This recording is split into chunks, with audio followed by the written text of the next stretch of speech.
जिनके नाम से ही लोग कर्फ्यू जैसा माहौल होता था, आज उनकी दुर्गति क्या है हर व्यक्ति देख रहा है।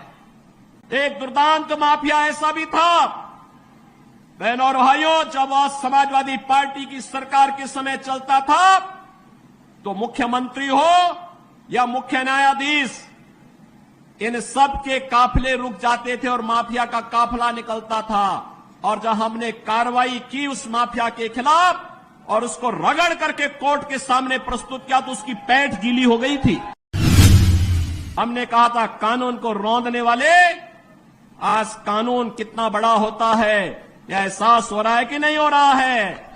और निर्दोष लोगों को मारोगे तो मिट्टी भी नहीं मिल पाएगी। देखो, जिनकी गर्मी हम शांत कर चुके हैं उनको गर्म मत होने दीजिए। अब यह देश, पूरे देश के अंदर एक आवाज है, उत्तरो दक्षिणो पूर्वो पश्चिमो, एक ही आवाज है पूरे देश के अंदर। मुझे 3 दिन पहले महाराष्ट्र जाने का अवसर प्राप्त हुआ था। उससे 1 दिन पहले मैं राजस्थान गया था। अभी जम्मू कश्मीर से आ रहा हूं और केवल यहां की सभा के लिए आया हूं, अन्यथा मेरे और भी कार्यक्रम थे।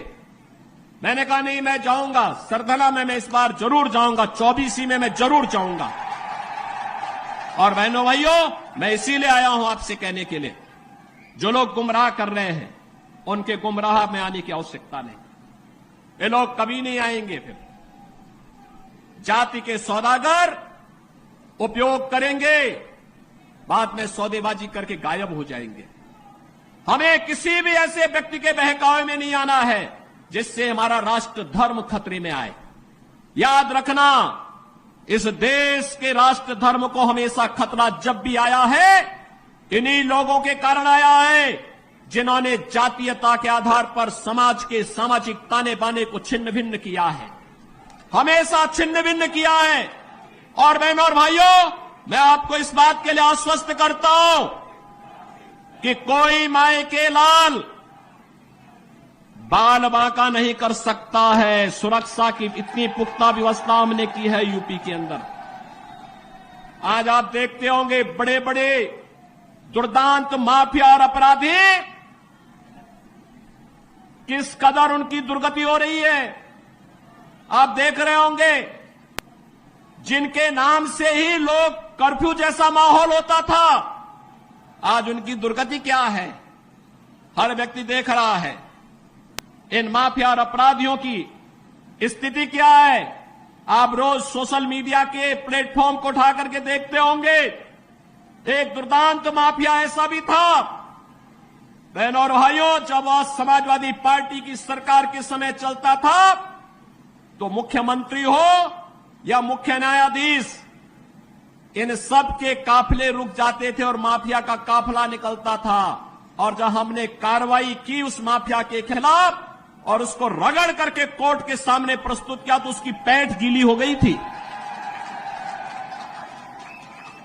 उसकी पैंट गीली हो गई थी।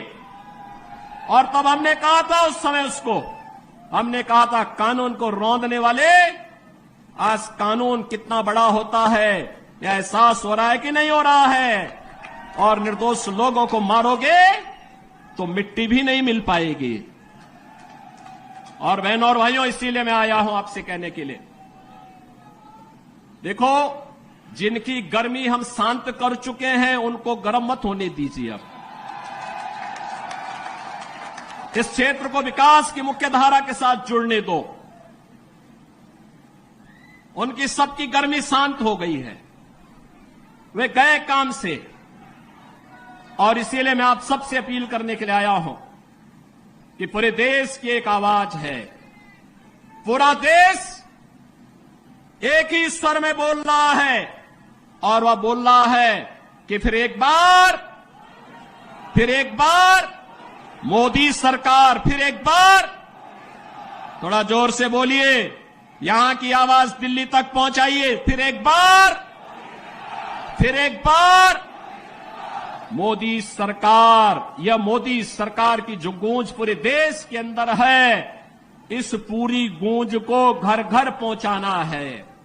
मोदी जी का प्रतिनिधि बन करके और स्वयं मेरा प्रतिनिधि बन करके आपको जाना होगा।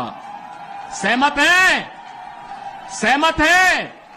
हमें कमल चुनाव चिन्ह देखना है, हमें कमल चुनाव चिन्ह देखना है। आप सहमत हैं? सभी लोग सहमत हैं?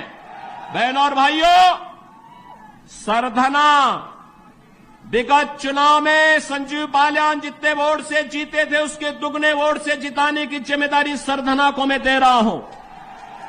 और बहनों और भाइयों, आप जिताएंगे तो मैं दोबारा फिर आऊंगा, यहां पर आऊंगा, फिर